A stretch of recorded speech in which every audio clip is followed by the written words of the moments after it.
2.2 की ओर चलते हैं। तो इस 2.2 के प्रश्नों को हल करने से पहले हम कुछ जानते हैं। जैसा कि पिछले वीडियो में हम लोग देखे, शून्यक के बारे में पढ़े। शून्यक के बारे में क्या पढ़े थे हम लोग? कोई एक बहुपद लिए थे,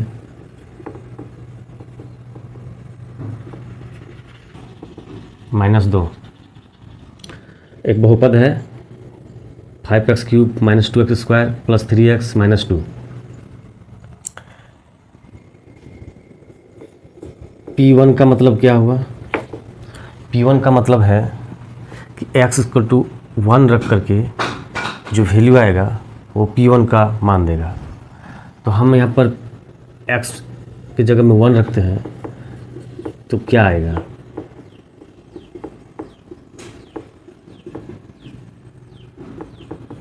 फाइव 1 पर क्यूब है 1 हो जाएगा, 2 1 पर क्यूब 1 हो जाएगा, +3 - 2। यहाँ से हम क्या देख रहे हैं? 5 और 3 8, -2 और -2 4, तो मेरा 4 आया वैल्यू। मतलब इस बहुपद का x = 1 यानी P1 का वैल्यू 4 है।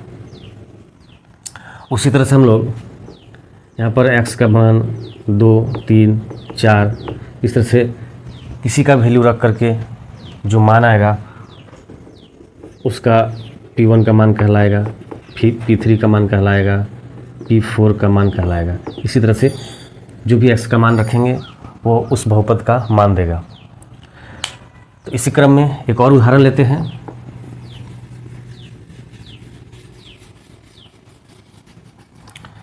एक उदाहरण है Px = 2x - 1। अब इसका बोलेगा कि x = 1 2 1/2 इस तरह की वैल्यू निकालिए, मान ज्ञात कीजिए। तो हम क्या करेंगे? P1 लिखेंगे। P1 मतलब x की जगह 1 -1, इसका वैल्यू कितना आ गया? 2 - 1 1। तो P1 का वैल्यू कितना हो गया? 1 हो गया। उसी तरह P2 रखेंगे, 2 × 2 - 1, 2 दूना 4 - 1 3 आ गया। इसी तरह P 1/2 रखेंगे, 2 × 1/2 - 1, यहाँ से कट जाएगा, कट गया तो 1 बचा, 1 - 1 = 0। मतलब P1 का वैल्यू 1 आया इस बहुपद के लिए, P2 का वैल्यू 3 आया और P 1/2 यानी P½ का वैल्यू 0 आया। तो किसी बहुपद का किसी मान के लिए उसका वैल्यू जब 0 आए तो उस चर के मान को ही हम लोग उस बहुपद का शून्यक कहते हैं। तो शून्यक क्या हो गया? Px में कोई एक बहुपद दिया हुआ है तो x का वैसा मान जो इस बहुपद को शून्य कर दे तो वह x का मान इस बहुपद का शून्यक कहलाएगा। तो शून्यक मुख्य रूप से क्या है? मुख्य रूप से चर का वो मान है जो उस बहुपद को शून्य कर दे। मतलब 2 में हम लोग जो दिया हुआ प्रश्न है उसको हल करते हैं। तो पहला प्रश्न है कि निम्नलिखित पर बहुपद का मान ज्ञात कीजिए। निम्नलिखित पर बहुपद 5x 4x² + 3 के मान ज्ञात कीजिए। अभी हम लोग क्या पढ़े? तो मान कौन कौन सा है? पहला में है x = 0, दूसरा में है x = -1 और तीसरा है x = 2। इस बिंदु पर, इस मान पर इस बहुपद का मान ज्ञात करना है। यानी यहाँ पर Px हम लोग को क्या दिया हुआ है? 5x - 4x² + 3, यही बहुपद है। तो अब बोला है x = 0 पर, यानी Px तो 5x गुना 0, जहाँ जहाँ पर x है वहाँ पर x का मान कितना रखना है, 0 रखना है और उसको हल करना है। 4x पर पावर स्क्वायर है, मतलब 0 पर पावर 2 प्लस 3, इसका मान कितना आ जाएगा, यहाँ पर लिख सकते हैं 0, 5 गुना 0 0, 4 गुना 0 0 प्लस 3, यानी इसका वैल्यू कितना आ गया 3, यानी x इक्वल टू 0 पर इस बहुपद का मान 3 है। उसी तरह से 2 नंबर में चलिए, x इक्वल टू -1, तो यहाँ पर px मेरा कितना है 5x minus 4x square plus 3, यानी p-1 पर का मान कितना हो जाएगा -1 4 -1 पर स्क्वायर प्लस 3। यहाँ पर देखिए 5 माइनस 1 तो -5, यहाँ पर 4 है -1 पर स्क्वायर है यानी 1 हो गया प्लस 3, तो ये फाइनली मेरा -4 हो गया। अगला स्टेप आप लिख सकते हैं और यहाँ से हम लोग कर सकते हैं -4 और -4 -9 प्लस 3, -9 प्लस 3 बराबर -6, यानी x इक्वल टू -1 पर इस बहुपद का मान -6 है।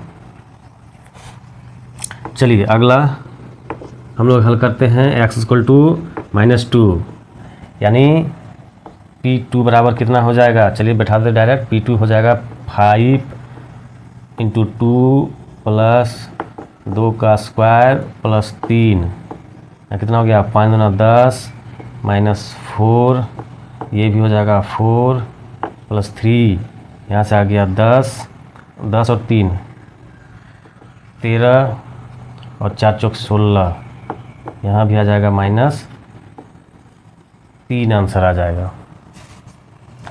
तो इस तरीके से हम लोग किसी भी दिया हुआ बिंदु पर मान पर हम लोग px का मान या उस बहुपद का मान निकालने के लिए इसमें सीखे। चलिए अगला प्रश्न की ओर चलते हैं।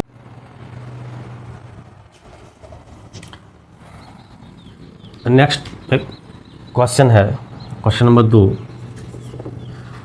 कि निम्नलिखित बहुपदों में से प्रत्येक बहुपद के लिए p0, p1 और p2 का मान ज्ञात कीजिए।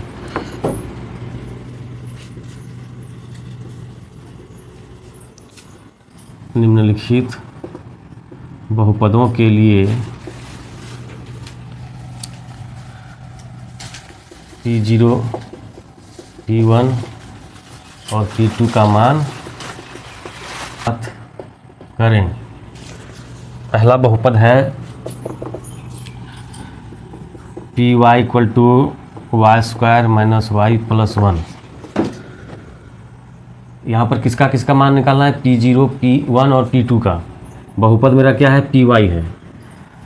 तो चलिए पहला निकालते हैं p0, जहाँ जहाँ पर y है वहाँ पर 0 मान रखते हैं, तो ये 0 स्क्वायर हो गया, ये 0 हो गया प्लस इतना हो गया।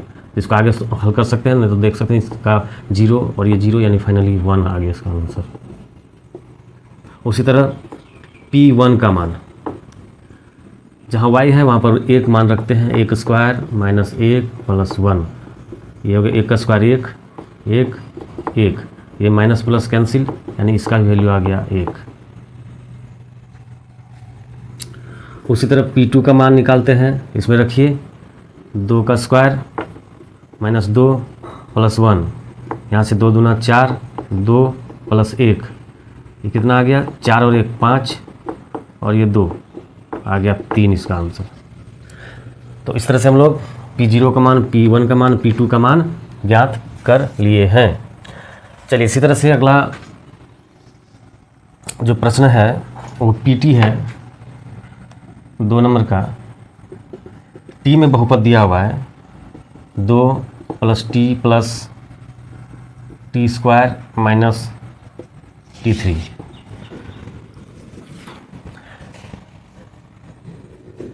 इसके अंदर का मतलब है कि ये बहुपद t में दिया हुआ है, इसके अंदर का मतलब है बहुपद y में है, और इसी का मतलब है कि t का वैल्यू उतना रखना है जिसमें बहुपद दिया हुआ है। तो p0 हो गया आपका 2 प्लस t का मान हो गया 0, 2t का मान यहाँ पर 0 का स्क्वायर और फिर यहाँ पर 0 का क्यूब, तो ये 2 हो गया जीरो, यहाँ से भी जीरो, यहाँ से भी जीरो, यानी फाइनली ये आपका 2 आंसर हो गया। उसी तरह अगला रखिए P1 का मान 2 1 प्लस 2 इंटू 1 का स्क्वायर माइनस 1 का क्यूब, फिर कीजिए 2 1, यहाँ से 1 का स्क्वायर 1 और 2 से गुना होगा तो फिर 2 ही हो जाएगा, फिर यहाँ से 1 का स्क्वायर 1, ये 1 माइनस और प्लस कट गया, 2 प्लस 2 यहाँ से 4 हो गया। उसी तरह से P2 का वैल्यू निकालिए, जहाँ जहाँ T है वहाँ 2 रखिए, 2 प्लस 2, 2 गुना 2 पर स्क्वायर माइनस 2 पर क्यूब, देखिए 2 दूना 4 कर लीजिए, ये 2 गुना यहाँ पर देखिए 2 पर पावर 2 है, यानी 2 दूना 4 और 2 पर पावर 3 कितना होता है, 2 दूना 4, फिर 4 दूना 8, और इस तरह से हम लोग इसको कीजिए 4 दूना 8 माइनस 8 प्लस माइनस ये कैंसिल हो गया, इस तरह से आपका आंसर 4 आ गया। चलिए अगला प्रश्न 3 नंबर 2 का 3, Px equal to x cube, P equal to x cube का वैल्यू निकालना है, मतलब ये बहुपद दिया हुआ है, तो P0 यानी 0 का क्यूब 0, चलिए आ गया आंसर। P1 यानी कि 1 का क्यूब 1, चलिए आ गया आंसर। P2 यानी 2 का क्यूब यानी 8, आ गया आंसर। तो जो भी मान दिया है उस पर बैठा के उसका हल कर लेंगे, बस मेरा सॉल्यूशन आ जाएगा। 4 नंबर का प्रश्न है Px equal to x minus 1 और x प्लस 1। चलिए पहला है P0, तो 0 रखिए, यहाँ से -1 और यहाँ से 1, हो गया -1। चलिए उसी तरह से P1 का वैल्यू रखिए 1 माइनस 1 1 प्लस 1, ये आ गया 0 और यहाँ से आ गया 1 1 2, यानी ये भी फाइनली 0। उसी तरह से P2 का वैल्यू रखिए 2 माइनस 1 2 प्लस 1, यहाँ से आ गया 1 प्लस 3, यानी 3 आंसर हो गया आपका। चलिए इस तरह से हम लोग प्रश्न संख्या 2 को भी हल कर लिए हैं।